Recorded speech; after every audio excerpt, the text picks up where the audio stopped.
C 罗离开了，葡萄牙输了，这本来是意料中事，但是看到最后的最后，几台摄像机一直对着他，我想 C 罗的心情是很糟糕的，似乎表达任何情绪都是在演戏。我无法想象活在那种高光下的感觉，但每个人都能看到 C 罗的青筋暴起，他在拼了命的掩饰，但每个人都能看到 C 罗的青筋暴起，他在拼了命的憋住眼泪。03年 C 罗登陆英超，但我突然想到，哈兰德的父亲03年正在曼城效力，但因为在曼城德比被罗伊·基恩铲伤，十字韧带报销。03年7月25日，他正式宣布退役，离开曼城。1个月后，8月12日 ，C 罗加盟曼联。所以我饶有兴趣地将03年哈兰德父亲的照片，还有03年 C 罗加盟曼联之后的11人首发照片，包括03年正效力埃弗顿鲁尼的照片。随后又一个个找到他们2026年最新的样子。门将美国的霍华德，后防线菲尔内维尔、福琼、里奥费迪南德、希尔维斯特，还有罗伊·基恩、巴特、吉格斯、索尔斯克亚、斯科尔斯、范尼斯特尔努伊。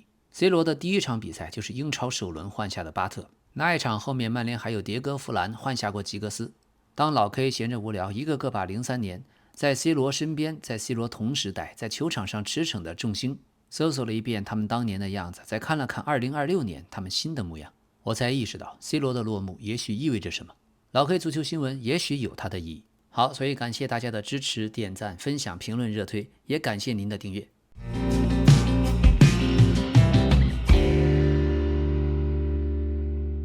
今天咱们的比赛预测轮到了阿根廷和梅西，阿根廷对埃及。那么先说结论，客观讲，阿根廷获胜，最可能的比分2-0或者1-0。但老 K 心里面真的要提醒一句，阿根廷现在的打法真是从所未见，所以一定要小心有被埃及淘汰的可能。而在胜负市场，阿根廷胜率已经高达 71.1%， 平局 19.1%， 埃及90分钟爆冷的胜率仅为 9.8%。 各大主流博彩公司开出的都是阿根廷让球盘，通常是深盘，大量的公众资金都涌向了阿根廷，阿根廷独赢的赔率在不断被压低。但是专业机构资金大户们在让球的深盘中对阿根廷持谨慎的态度，有一些资金尝试压住埃及受让或者小球。老 K 多说一句，我个人对阿根廷今年的表现感觉不好，但除此之外，我给出的都是资金流向的分析和客观的市场分析。所以组合方面可以选阿根廷独赢，加上全场总进球数小于4个球，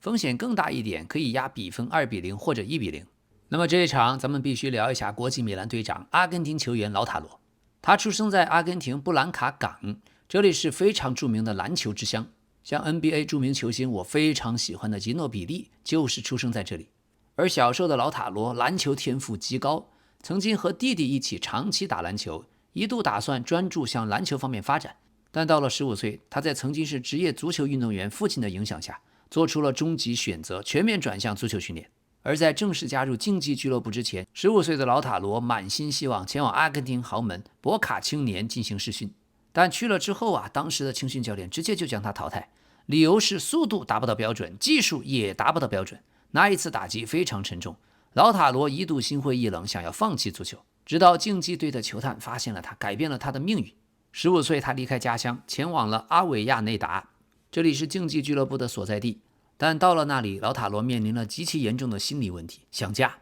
他非常渴望回到父母和兄弟身边，而且当时他的弟弟马里奥患有癫痫，劳塔罗的离开甚至加重了弟弟病情的发作。为了不让劳塔罗在青训分心，也为了帮他实现足球梦，父母选择对他隐瞒了弟弟的病情，默默承受着更大的痛苦。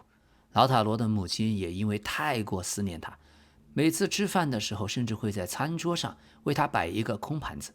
所以从小劳塔罗非常孝顺，小时候他奶奶在他就读的学校里面当清洁工，每当放学或是课间休息的时候，小劳塔罗都不会跑去跟同学们玩耍，而是会主动去帮奶奶一起扫地清理垃圾他的理由很单纯，我就是想帮奶奶分担一些负担，这样他就能早点干完活回家休息了。所以大家看得出他的家庭从小并不富裕，小时候为了送他去当地的俱乐部训练，他父亲每天都要骑着一辆很破旧、排气管一直都在冒黑烟的摩托车接送他。而在布兰卡港，冬天非常寒冷，而且风很大，劳塔罗每次都要紧紧地抱着父亲的腰，把头埋在父亲的夹克里面挡风。长大后他曾经回忆，那辆摩托车经常在半路熄火，父子俩就只能在寒风中一边推车一边大笑。就是这段摩托车的岁月，让老塔罗成名之后立刻赚钱，帮父亲买了一辆好车。而在刚刚加入竞技队的青训营的时候，老塔罗对抗性很强，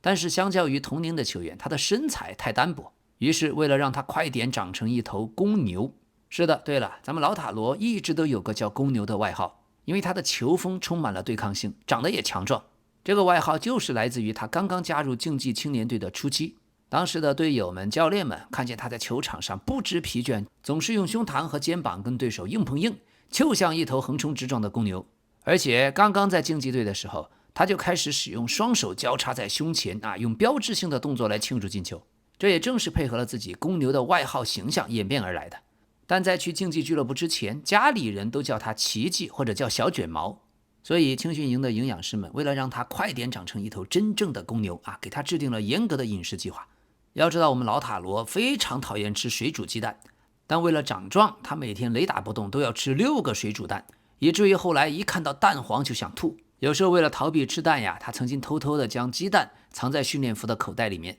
结果有一次分组对抗中被对手撞倒了，口袋里的鸡蛋全都打碎在裤子里，搞得满身都是蛋黄，当场被教练抓包大骂了一顿。另外在阿根廷的青训营里面，年轻的球员都要自己负责打理装备，所以老塔罗从小就非常自律，而且眼光长远。他为了赚一点微薄的零用钱有时候钱呢给家里面，有时候呢买自己喜欢的零食。年仅13、14岁的老塔罗就在完成了自己的训练后，会主动留下来帮一线队的大哥哥们洗球鞋、擦皮鞋，每擦好一双，他就能拿到几比索的报酬。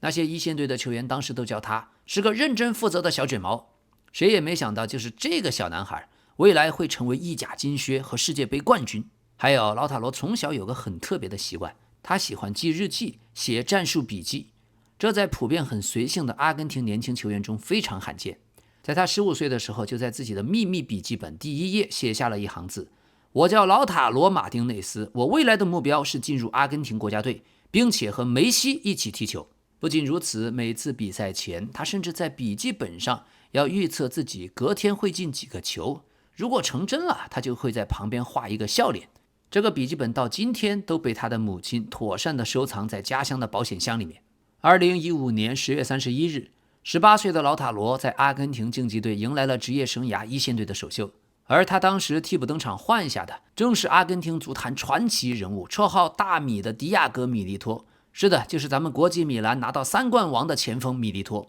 所以这是一次近乎神话般不可思议的巧合和名场面，背后有着奇妙的命运的安排。米利托是竞技队历史上最受爱戴的偶像之一，他在欧洲成名以后选择落叶归根，回到母队竞技队效力，而他也是2010年国际米兰3冠王的超级英雄，蓝黑军团的国王。而换下他的老塔罗在几年后同样加盟了国际米兰，成为了国际米兰队长，新一代的国米领袖。这一次换人仿佛就是2代的国米神锋在阿根廷本土完成了火炬交接。还有米利托不仅是老塔罗首秀被换下的球员，更是老塔罗在足球生涯中最重要的伯乐和引路人。在老塔罗刚刚进入一线队，米利托当时已经是职业生涯的末期了，传奇的老将。他在更衣室里面对老塔罗照顾有加，经常在训练后单独留下来，亲自传授他一些如何在禁区内跑位如何利用身体对抗后卫一些小技巧。米利托一退役就出任了竞技队的体育总监。当欧洲各大豪门都疯狂地追逐老塔罗的时候，是米利托亲自坐镇谈判桌。他利用自己和国际米兰高层的深厚关系，力排众议，最终以最合适的价格和保障的条款，亲手将老塔罗送到了国际米兰。因为他认为蓝黑军团才是最适合这头公牛翱翔的舞台。老塔罗后来也多次在采访中回忆，当我首秀看到蒂斯官员举起的牌子上面是米利托的号码的时候，我的双腿都在发抖，他是我们的偶像，能够接替他上场是我这辈子最大的荣耀之一。而这里有一段冷知识，2015年刚刚在竞技青年队 U17 狂轰了26个球的老塔罗，当时已经引起了欧洲球坛的注意。当时西甲豪门皇马直接向他抛出橄榄枝，皇马和竞技队甚至已经达成了签约的协议。但当时年仅17岁的老塔罗展现了远超同龄人的成熟，他是主动拒绝皇马，认为自己还没有在阿根廷一线队证明过自己，现在去欧洲只能踢青年队，他宁愿留在阿根廷国内磨练，直到2018年才以更成熟的姿态登陆了欧洲。老 K 个人觉得这个选择相当牛逼啊！看看现在的马斯坦托诺啊等等，许多南美的天才小妖过早登陆欧洲，加盟皇马、巴萨，很多时候往往不是好事，耽误了自己的职业生涯。那么在国际米兰，老塔罗和比利时神锋卢卡库组成了神奇的双子星组合，是当时意甲乃至全欧洲最令人闻风丧胆的前锋搭档。这是真正的一高一快，一刚一柔。而卢卡库是个罕见的语言天才，他精通9种语言。2019年，卢卡库刚刚加盟国际米兰，虽然都在意大利，但他和老塔罗私下交流的主要语言却是西班牙语。就在卢卡库加入国米的第一天训练结束以后，两个人在更衣室里面用西班牙语整整聊了2-3个小时，探讨如何配合，以及过去国米的比赛是怎么打的。这种无障碍的沟通让两个人在加盟的一开始就迅速建立了心灵感应，甚至有一次国际米兰的意甲联赛获得了一个点球，本是球队第一点球手的卢卡库主动将球抱起来塞进了老塔罗怀里，将点球机会让给了当时很需要进球找回自信的老塔罗。老塔罗罚进了以后，两人疯狂的拥抱，这也相当于在赛场上完成了灵魂结拜的仪式。而在孔蒂执教时期，国米的训练强度极高，这卢卡库和老塔罗呀，更是把内卷卷到了极致。当时球队里面还有智利球星桑切斯，老塔罗曾经透露过，他们3个前锋在每堂训练课都要进行私下的关于进球和助攻的打赌，谁输了谁就要在午餐的时候为大家买单，这是一种良性的竞争。20到21赛季，卢卡库加上老塔罗一起轰下了41个联赛进球，打破了国际米兰自04年以来双前锋的进球纪录，强势拿到了该赛季的意甲冠军。后来21年夏天，卢卡库以创天价的转会费重返切尔西，但他在伦敦却度过了一个非常痛苦而且低迷的赛季。在切尔西那一段像噩梦一样的日子，卢卡库几乎每天都要给老塔罗打电话或者发短信，向这个老搭档倾诉自己不开心呀，不开心呀，还不断询问国际米兰更衣室的情况。老塔罗一边在电话里当他的心理咨询师，另外一边在背后推动着国际米兰管理层将卢卡库租借回国米，这也最终促成了卢卡库1年后短暂的回归。这一段真是像足坛的真爱，真正的兄弟情，但结果却充满了遗憾和戏剧性。23年夏天，原本口口声声说自己要留在国际米兰的卢卡库，突然私底下和死敌尤文图斯和罗马队接触，还玩起了失踪。当时身为国际米兰队长的老塔罗感到十分的震惊和失望，他疯狂地拨打卢卡库的电话，想问个究竟，到底为什么？可卢卡库却始终是短信已读不回，而且拒接电话。老塔罗后来在接受米兰体育报的采访时痛心地说过，在那个著名的时刻，他没有接我的电话，我们之间也就这样彻底结束了。所以过去曾经在场上深情相拥，自称是亲兄弟，老塔罗和卢卡库现在在赛场重逢，就只剩下冰冷的擦肩而过。卢卡库本人从来没有就这件事给出过让球迷们满意的具体细节和解释。他后来曾在采访中模糊地说过，自己从来没有憎恨过国际米兰，他是将当时的选择认为是个人职业生涯的一个决定，并认为有些谣言被过度的夸大了。但他也承认和老塔罗再也没有过联系。在经历了和卢卡库的故事之后，老塔罗在国际米兰迎来了新的搭档，法国前锋马库斯·小图拉姆。这两个人特别有意思，在赛场上各种互动就像说相声的组合一样。小图拉姆乐天派，搞怪的法国式幽默，而老塔罗严肃冷静，阿根廷的队长，这倒形成了强烈的化学反应。像小图拉姆最喜欢在媒体面前吐槽，说老塔罗是扑克脸，性格太严肃。老塔罗在场上或者更衣室就像我爸爸一样，他太严肃了，不怎么笑，每天都在严格的督促我们，非常专注。我经常要想办法逗他笑，可这太难了。后来为了打破队长那种严肃的形象，小图拉姆在进球以后甚至会故意的去捏老塔罗的脸，或者在庆祝的时候强行把老塔罗的嘴角往上拉，强迫他微笑。这个画面国际米兰球迷是最熟悉了。另外，小图拉姆非常的喜欢玩老梗。有一次国际米兰赢得了关键的比赛，两个人在球场庆祝，小图拉姆突然摆出了当年卢卡库和老塔罗标志性的持枪对射的庆祝动作，但身为队长的老塔罗立刻意识到这可能会引发媒体过度的解读，马上惊慌失措，一巴掌拍开了小图拉姆的手，嘴里还一边碎碎念，一边就跑开了。小图拉姆追在后面笑得直不起腰来。他这种精准的踩雷啊，真是哪壶不开提哪壶。另外，这两个人在更衣室里面最著名的战争就是争夺背景音乐，争夺更衣室的音乐控制权。小图拉姆喜欢听欧美的嘻哈和法国的流行音乐，但老塔罗是忠实的南美雷鬼音乐和阿根廷昆比亚音乐的迷。小图拉姆曾经向媒体告状自从老塔罗当了队长，他就用权力霸占了更衣室的音响，每天都在放那些阿根廷的烤肉音乐昆比亚我曾经试过偷偷把蓝牙连上我自己的手机，但只要他走进来，音响就会立刻变回雷鬼音乐，这简直是独裁。还有老塔罗的招牌庆祝动作是双手交叉摆在胸前，公牛嘛。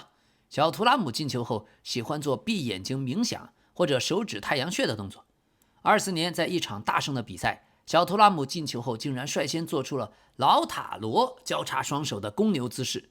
随后进球的老塔罗也不甘示弱，立刻复制了小图拉姆的闭眼冥想动作。赛后两个人在社交媒体还互相转发照片，小图拉姆发文调侃道：你偷我的动作，我偷你的动作，现在我们平手啦，公牛先生。而且虽然小图拉姆在场上看起来个子大，像是在保护老塔罗，其实那两个人都出生在1997年，而且小图拉姆的生日8月6号比老塔罗8月22号只大了仅仅16天。可小图拉姆非常执着于这16天的差距，经常在更衣室里面摆出长辈的姿态，对老塔罗说：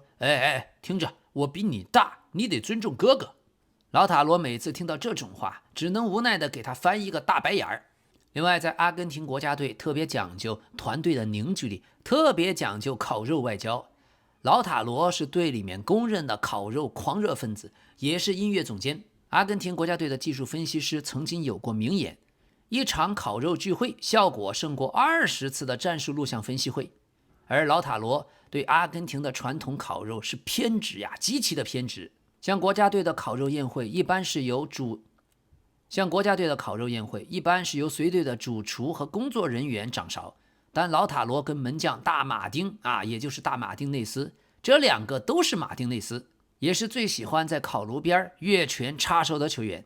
像今年世界杯，阿根廷从国内空运了超过500公斤的顶级牛肉到美国，每当球队获胜就要举办烤肉派对，老塔罗跟大马丁就兴高采烈换上了一套厨师的装备，直接站在烤架前当客座的主厨。两个人还有分工，大马丁是性格搞笑，负责翻动肉块，还有在社交媒体上拍些影片整活儿；而做事非常严谨的老塔罗则负责核心的切肉调味火候的监控要知道咱们老塔罗对烤肉的熟度非常挑剔，这源于他对阿根廷的传统刚好7分熟有极致的追求，不能有血水，但必须多汁儿。这与欧美流行的3分熟完全不同。传统的阿根廷烤肉讲究外皮焦脆，内部完全变粉红色，而且要锁住肉汁7分熟。老塔罗对这个有强迫症一样的坚持，他认为肉烤得太生，这是对优质牛肉的侮辱，而烤得太老，那简直就是犯罪。国家队的队友曾经开玩笑说老塔罗盯着烤炉的时候，那眼神比他在球场上前场紧逼，比防守球员还要凶狠。如果有人想在肉还没有达到老塔罗心目中那完美的7分熟，就想要拿刀去切，或者炭火的温度稍有不对，老塔罗立刻就会启动队长训话模式，严厉的制止。甚至连一些老大哥，你们都知道说的是谁，对吧？都不敢随便质疑老塔罗关于烤肉的时间表。除了管理大家的胃，老塔罗还有个角色，就是掌控音响。根据阿根廷足协主席分享的影片，每次烤肉开始前，老塔罗都是第一个把自己的手机连上现场的大蓝牙音响。他的歌单也非常固定，全都是阿根廷传统的昆比亚音乐或者南美的雷鬼音乐。有时候有些年轻队友想听听现代嘻哈，但老塔罗说烤肉配昆比亚，这才是正宗的阿根廷灵魂。于是大家就只能边吃他烤的完美的牛肉，一边听他的复古的歌单。对他来说，无论是在国际米兰还是在阿根廷队，烤肉架就是第2个禁区，绝对不允许任何人破坏他的节奏。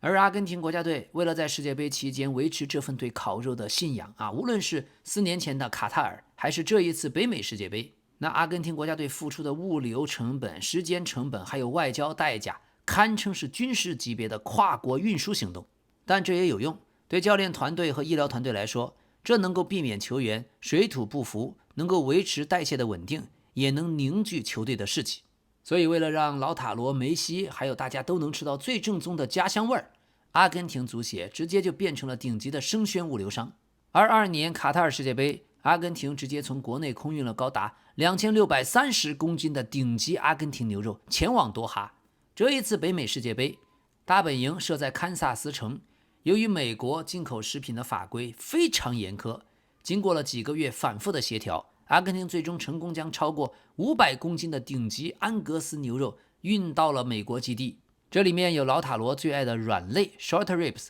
侧腹的牛排 flank steak， 还有里脊 tenderloin。 但最难的不是运输啊，最关键的是几个月的官僚审查和谈判。阿根廷足协必须要提前半年和阿根廷国家的农检局、美国的农业部或者卡塔尔的卫生部展开多方博弈，每一块肉都必须要符合极其严格的检疫证明、卫生许可证，还有卡塔尔要求的清真认证。而为了运送牛肉啊，球队还必须要配置专属的冷链控温的货柜，还有巨型的冷冻库，全程都要严格的监控温度，任何一块肉都不能遭遇冰箱以外的温度。而就为了烤肉，在卡塔尔世界杯，阿根廷连5星级的酒店都不住了，直接住卡塔尔大学的学生宿舍。理由也很简单，全多哈只有卡塔尔大学的露天广场允许他们搭建巨大的传统的阿根廷烤肉架，能够同时容纳几十个人露天聚餐。而这次世界杯在堪萨斯主基地，当地的防护中心曾经一度发布非常严重的暴风雨警报、破坏性的强风警报，但阿根廷可不管这些。主厨和大马丁还有老塔罗依然在安全的防护下坚持要生火要烤肉，对他们来说没有什么能够阻挡炭火的升起。另外除了牛肉，还必须要有另外500公斤的阿根廷国民神茶马黛茶。每天训练前必须要看到老塔罗和梅西一人一个热水保温瓶啊，拿着草吸管慢慢的喝马黛茶，这种画面才是正宗的阿根廷国家队。而对了，在国家队啊，梅西跟老塔罗的关系非常好。4年前卡塔尔世界杯，老塔罗正是自己职业生涯最痛苦的低谷，他当时脚踝严重受伤，每场比赛前都必须注射封闭针，要打止痛药才能勉强上场，但是状态低迷，失去了首发位置，也遭到了外界铺天盖地的批评。老塔罗后来透露过，那段时间他陷入了极大的心理危机。梅西很敏锐地发现了他不对劲儿，主动在深夜来到了老塔罗的房间，坐在床边呀，搂着他的肩膀，轻轻对他说：“老塔罗呀，我知道你正在承受巨大的痛苦，这不公平呀，但不要给自己太大压力呀。我们是一个团队，你的努力大家都看在眼里呀。我们需要你用任何形式继续和我们站在一起。”正是这番话让正处于崩溃边缘的老塔罗感动到落泪，彻底放下了心里的包袱。而2年后的24年美洲杯，走出了伤病阴霾的老塔罗迎来了大爆发，在决赛加时赛打入了制胜球，帮助阿根廷成功卫冕，也拿到了赛事金靴。当时全场比赛结束的哨音响起，已经提前因伤退场，正在替补席上哭成了泪人的梅西，顾不得脚踝剧烈的肿胀，一瘸一拐的第一时间穿过所有的人，找到了老塔罗，2个人紧紧拥抱在一起。梅西在老塔罗耳边不断地重复道：“这本来就是属于你的，这本来就是属于你的，你应得的。”这一幕弥补了2年前在卡塔尔世界杯的遗憾，也成为阿根廷队史的经典画面。而另外，早在老塔罗还在阿根廷，还在竞技队崭露头角，还有后来刚刚加盟国际米兰，那时候巴塞罗那曾经疯狂地追逐他，当时正是梅西在背后强烈的建议和推动巴萨高层签下老塔罗。为了表达诚意，梅西甚至私下亲自给老塔罗打了好多通电话，每次电话里面他都毫无剧情架子，像个邻家大哥哥一样，耐心地为他分析西甲联赛的战术特点，还热情地邀请他来巴塞罗那和自己一起踢球。虽然老塔罗最终出于对国际米兰的尊重和承诺选择了留队，但他也多次表示，当世界第1人亲自打电话邀请你，那种震撼和被认可的感觉，我这辈子都忘不了。另外在世界足坛大家都知道，梅西的球衣是所有的对手和所有的队友梦寐以求的圣物。然而在阿根廷国家队更衣室，老塔罗享有特权，因为他的弟弟们呀是梅西疯狂的死忠粉。每次国家队比赛日结束后，老塔罗根本不需要像其他人那样排队，梅西会主动将自己签了名还有原汗味的球衣打包好，提前准备好塞给老塔罗，还笑着说：拿去给你的弟弟们吧，代我向你的家人们问好。老塔罗笑着说，自己现在在弟弟们心中地位有那么高，全靠梅西在背后撑腰。后来随着梅西前往美国美职联，两个人在球场上的距离变远了，但私下的联系从来没有中断。每次老塔罗在国际米兰遇到了瓶颈，或者在续约谈判中感到迷茫，他会习惯性的发短信向梅西寻求建议，梅西也总会以最成熟最客观的态度答复。对老塔罗来说，梅西不仅仅是国家队队长，更像是他足球道路上精神的教父。还有阿根廷国家队还有个大马丁内斯嘛，老塔罗跟大马丁绝对是国家队最疯狂最会整活的活宝双人组。别看一个是场上严肃的队长，另一个是举世闻名的疯狂的门神，但这两人碰到一起就立刻产生极其搞笑的化学反应。像世界杯夺冠，大马丁当时拿到了金手套奖，做出了那个震惊全球非常有争议的胯下庆祝手势，这个动作当时被许多欧洲媒体批评，可老塔罗不管这个。世界杯结束以后，阿根廷队回到了国内，在纪念碑球场举行庆祝的友谊赛，而在赛后夺冠庆祝仪式上，大马丁再次拿起了世界杯奖杯准备搞怪，老塔罗不仅没有阻止，反而兴高采烈地加入。老塔罗、大马丁还有其他另外几名队友，人手拿一个世界杯复制品奖杯，集体在全场几万名阿根廷球迷面前一起复制了大马丁那个经典的胯下挑衅动作。老塔罗甚至笑得比大马丁还要大声，彻底放飞自我。嘿嘿，正是这两个人每次世界杯烤肉宴会上还要经常私下里打赌。大马丁喜欢开玩笑嘛，经常故意在老塔罗正盯着火的时候，偷偷用夹子去翻动牛肉想破坏老塔罗追求的完美的7分熟。两个人还曾经打赌，看谁切的肉更受梅西老大哥的欢迎，谁输了或者谁把肉烤得太老了，当晚就要负责清洗全队几十个人吃完了烤肉那巨多的油腻的餐具。大马丁就曾经吐槽，老塔罗呀，这个人呀，为了不洗碗，那盯着烤肉的眼神简直像要杀人一样。24年美洲杯小组赛，阿根廷当时对阵智利，老塔罗最后1分钟上演了绝杀，随后在场内狂奔，而后方的门将大马丁也彻底疯狂，直接冲刺了大半个球场，跳上了智利球迷看台前方的广告看板，转身面向满场愤怒的智利球迷，疯狂地挥舞拳头怒吼。赛后老塔罗接受采访大笑着说，我一回头就看到大马丁快把人家的广告牌都给踩烂了，嘿，这倒很符合他的个性，有他在身后，有他在背后，我们在前面进球也特别安心。但现在你看，这都大男人了。但青训时期在竞技队的时候，老塔罗当时也是个想家的小男孩。刚到青训营，他因为太想家，几乎每天每时每刻都在用手机跟家里面的父母弟弟们发短信打电话，甚至晚上熄了灯还躲在被窝里聊天，导致第二天训练精神不集中。当时的青训主管和教练为了治好他想家的病，也为了让他专注，直接下达了铁腕的政策，直接没收他的手机整整1个星期。气得当时老塔罗差点想直接打包行李就逃回老家，但教练们逼着他把精力发泄在球场上。那1个星期他在青年队的比赛疯狂的梅开二度，教练把手机还给他说，看吧，没有手机你就是神。还有冷知识，在阿根廷青训体系，许多年轻球员为了足球都荒废学业，可老塔罗是个异类，他在青训营的成绩非常好，尤其是数学。这是因为他也有个隐藏技能，喜欢下国际象棋。在青训营，其他的队友喜欢打游戏玩非法，而老塔罗最喜欢找青训营的管理员或者年纪大的教练下国际象棋。他说这帮助他能在高压的足球场上保持冷静。足球和象棋是一样的，你必须在动手前先在脑子里想好后面3步的局势。也许这就是为什么老塔罗年纪轻轻在球场上总能有远超同龄人的成熟，还有战术头脑。而这个外号公牛的确实在青训营期间就已经有了钢铁的体魄，钢铁的意志。有一次青年队的一场德比战，他脚踝被对手狠狠地踢中，肿得像个大苹果，队医明确表示必须休战2周。可当时一线队的教练正好要来青年队比赛选拔新人，老塔罗知道这是他改变命运的机会呀，他就瞒着队医每天晚上偷偷地用冰块进行疯狂的冰敷，甚至在鞋子里垫上了厚厚的护垫。到了比赛当天，他一瘸一拐走进教练办公室，强行要求上场。结果那场比赛不仅带伤大满全场，还顶入了一记暴力头锤，就是这种不要命的铁人精神。看到当时一线队的教练也大为震惊。后来老塔罗在青年队表现优异，签下了第一份合同，也有了一点点工资。许多同龄孩子拿到钱，第一反应就是去买名牌的球鞋或者新手机，可老塔罗不是，他拿到第一笔钱，立刻跑到市中心的邮局，将绝大部分钱都汇给了布兰卡港的老家，只给自己留了点零钱，可以买生活必需品和马黛茶。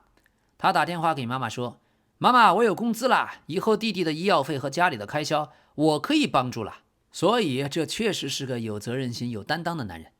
而老塔罗的另一半，他跟他阿根廷的名模妻子阿古斯蒂娜·甘多尔温，这也是足坛公认的高颜值的神仙眷侣。但两个人的相识呢，还要归功于当时国际米兰的阿根廷前锋伊卡尔迪和他的前妻旺达，对，就是那个臭名昭著的旺达。2018年，老塔罗刚刚加盟国际米兰，旺达在布宜诺斯艾利斯举办了一次私人夜店派对，阿古斯蒂娜也受邀出席。当时初来乍到的老塔罗一看，哇，身材如此火辣，自信而且迷人，一见钟情。可老塔罗当时非常害羞啊，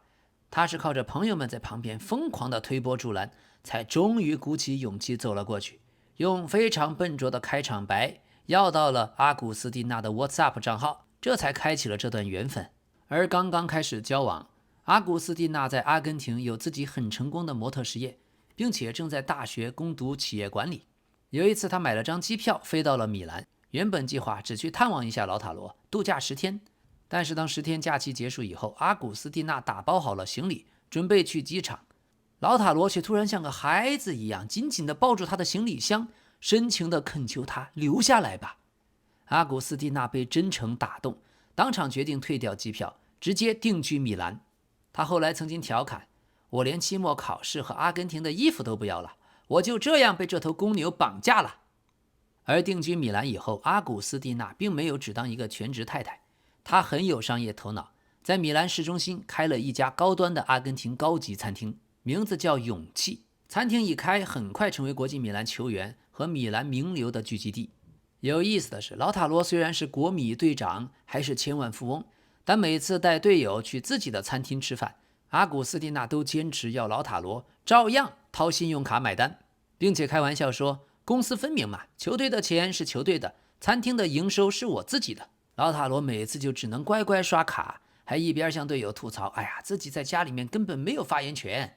2021年，两个人的大女儿妮娜出生了，小母牛一降生，立刻把场上凶狠的老塔罗变成了女儿奴。阿古斯蒂娜开始在 Instagram 上疯狂爆料老塔罗的糗事，像有一次给刚出生的妮娜换尿布，因为女儿突然大哭，手忙脚乱的老塔罗居然跟着女儿一起坐在地上哭了起来，最后不得不由阿古斯蒂娜无奈的进来，一边大笑一边收拾残局。但妻子也说，这老塔罗只要他站在烤炉前，马上家里的厨房就变成了军事禁区，任何人包括妻子，如果想试图翻动一下肉块，或者质疑一下，火候不够啊，老塔罗立刻就会变得像在球场上对裁判抗议一样，极其严肃，开启他的长篇大论。妻子开玩笑说呀，在别的事情上他都听我的，但只要碰到烤肉，他就是个不可理喻的独裁者。好，而这场阿根廷对埃及，阿根廷大概率还是4-4-2的阵型，关键是梅西回撤到中路和右侧内部接球的时候，老塔罗或者阿尔瓦雷斯要牵制对方的中后卫，德保罗和莫利纳提供右路的保护。埃及队防守的核心是低位组织和反击，埃及依靠自己防守的结构，萨拉赫和马尔穆斯的反击来制造威胁。如果萨拉赫能在阿根廷边后卫身后拿到空间，比赛会变得很危险。还有埃及队左路是隐患，法塔赫和阿卜杜勒莫内姆缺席，卡里姆哈菲兹也有伤病，所以无论让谁来客串左后卫，都意味着阿根廷在右路和右侧内部是主要的攻击点。那么埃及队该如何限制梅西呢？不能靠高压或者乱抢，要压缩自己中路和内部的区域，让梅西没有办法在后腰和中后卫之间转身。最重要，要限制梅西在线间区域拿球。另外，这一场的定位球同样值得注意，阿根廷对阵佛得角的制胜球就来自梅西角球制造的禁区内的混乱，而埃及在上一轮已经展示了自己点球大战心理的稳定性。如果比赛拖入了加时赛，那么双方是不是就会上演点球决战呢？让我们拭目以待。而另一场哥伦比亚对阵瑞士，老 K 倾向于瑞士获胜，最可能的比分1-1或1-0。但在客观的数据方面，90分钟内哥伦比亚独赢的概率43%到44%，瑞士独赢27%到28%左右，平局28%到32%左右。而这一场的小球是绝对的大热门，这一场呈现出非常典型的普通公众资金看名气，专业资金赌性价比。现在散户大量的资金狂热的追捧哥伦比亚，市场上超过60%散户的投注都倾向于哥伦比亚，但专业资本和聪明资金大量涌入了瑞士和平局。而在大小球方面，低于 2.5 个球的小球承受了全场约 75% 的专业资金。专业机构普遍认为这两个队都会采用非常谨慎的淘汰赛防守反击的策略，但是散户投注单却有 45% 投向了 2.5 的大球，还有散户喜欢选双方都有进球，再加上一个全场进球数低于 3.5 球。第二种风险高一些，可以选双方都有进球，再搭配一个路易斯·迪亚斯至少有1次射正。这场球赛前哥伦比亚这边据说队内有流感，J 罗说自己受到了一些影响。而瑞士队方面，扎卡因为赛后的发言遭到了部分瑞士舆论的批评，主教练雅金依旧选择维护他。而战术对位方面，瑞士不再是那种老牌的防守球队，他们的曼赞比、恩博洛、恩多耶、巴尔加斯组成的前场已经包办了球队绝大部分进球，曼赞比尤其重要。攻防转换中，瑞士会优先寻找曼赞比，让他在左路、左侧的内部和中路之间自由的接球。而哥伦比亚非常强调防守质量，他们近期的世界杯比赛零封率很高，本届世界杯只丢了很少的球。但另一方面，哥伦比亚对加纳的比赛创造了不少射门，但射门的质量并不高，呈现出场面占优但是效率一般的问题。关键区域首先是瑞士左侧的内部，曼赞比如果能在丹尼尔·穆尼奥斯身后或者中后卫和边后卫之间拿球，瑞士就有机会打出高质量的反击。第二个关键点是哥伦比亚的右路，穆尼奥斯前插 J 罗或者阿里亚斯内收，这会考验瑞士的左后卫和左中场的协防能力。第三个关键点是中场的2点球，扎卡、弗洛伊勒要面对莱尔马、普埃塔和阿里亚斯的压迫，谁能在第一脚出球以后抢到第2点，谁就更容易将比赛带到自己的节奏。好的，一天一天，感谢大家的陪伴，感谢您的点赞、热推、评论和分享的支持，也感谢您的订阅。这里是老 K 足球新闻，一个有温度的足球频道，咱们明天再见。